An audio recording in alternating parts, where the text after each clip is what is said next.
ایسا دنیا داری میں مست، ایسا دنیا داری میں مگن ہو گئے، پتہ ہی نہیں کیا ہو کے گزر گئے امت کے یہ حالات۔ لوگ آپس میں پوچھ رہے ہیں وہ کی ہے مولوی پھر باہر آ گئے نے، کسی کو پتہ ہی نہیں ہوا کیا۔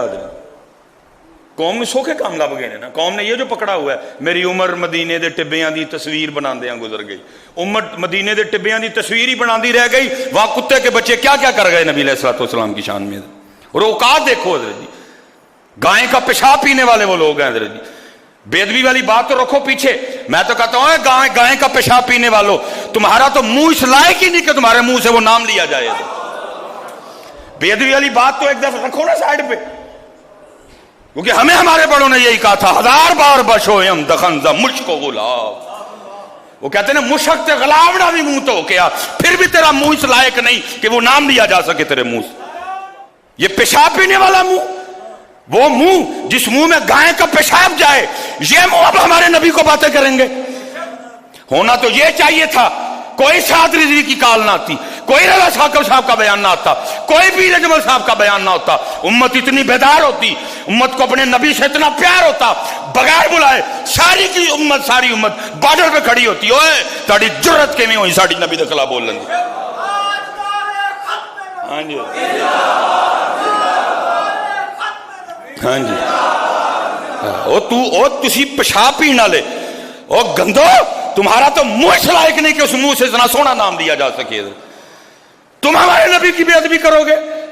لیکن ان کو پتہ ہے ہم نے ان کو میاں موبائل دے دیا ہوا ہے، یہ گانے ہمارے سنتے ہیں، یہ ڈرامے ہمارے دیکھتے ہیں، ان کو پتہ ہے اب حضور کی امت کے نوجوان ابو بکر کی نقل نہیں کرتے، اب وہ حضرت عمر کے پیچھے نہیں چلتے، امت کو ذوالفقار بھول گئی، امت کو سعد بن ابی وقاص کا تیر کمان بھول گیا، امت کو حضرت عبداللہ بن رواحہ کی شہادت بھول گئی، اور امت کو امیر حمزہ کی شہادت بھول گئی۔ اب امت پف بناتی ہے، امت نے داڑھی رکھنی چھوڑ دی، امت نے اپنے اکابرین کے پیچھے چلنا چھوڑ دیا۔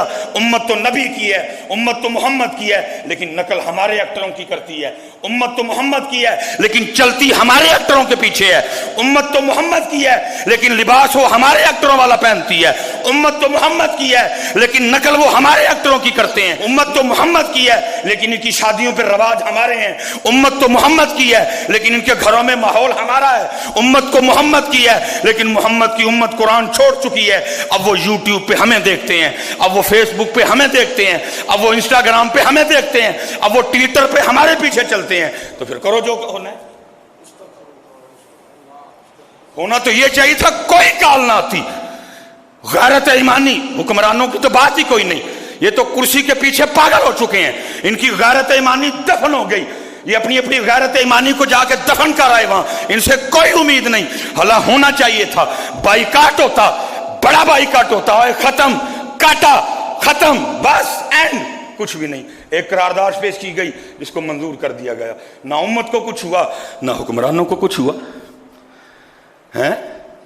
وہ پیشاب پینے والا منہ جو گائے کا پیشاب پیئے وہ ہمارے نبی کو باتیں کریں گے اب، لیکن ان کو پتہ ہے رب ان میں صلاح الدین ایوبی کوئی بھی نہیں، اب ان کو پتہ ہے ان میں طارق بن زیاد کوئی بھی نہیں، سارے منڈے ہیں، داڑیاں اتری ہیں، سارے عورتوں کے پیچھے چلے پھرتے ہیں، یہ سارے عورتوں کے طلبگار ہیں، یہ سارے عورتوں کے پیچھے چلنے والے ہیں، یہ محمد کو خوش نہیں کرتے، یہ ابو بکر کی نقل نہیں کرتے۔ اب ان کے سر اس طرح کے ہیں جس طرح کے عورتیں چاہتی ہیں، اب ان کے چہرے اس طرح کے ہیں جس طرح کے چہرے عورتیں چاہتی ہیں، اب ان کے لباس اس طرح کے ہیں جس طرح کے لباس ان عورتیں چاہتی ہیں۔ ان کو اب نہیں پتا ہمارے محبوب کا لباس کیسا تھا، ہمارے محبوب کا سر مبارک کیسا تھا، ہمارے محبوب کا چہرہ مبارک کیسا تھا، ہمارے محبوب کا لباس کیا تھا، ان کو پتہ کاکا جی، اسی لیے تو وہ یہاں تک آ گئے، اس لیے تو وہ یہاں تک آ گئے۔ لیکن امت کتھے وے، میری عمر مدینے دے ٹبیاں دی تصویر بناندیاں گزر گئی۔ جس نے لکھا میں اس کی محبت پہ کوئی شک نہیں کر رہا، پتہ نہیں اس نے کتنی محبت سے لکھا ہوگا، لیکن بھائی اب کو آگے کی بھی بات کرو۔ امت آج بھی بیٹھی یہی سن رہی ہے، تھدیاں برس رہی ہیں، کوئی بات ہی نہیں۔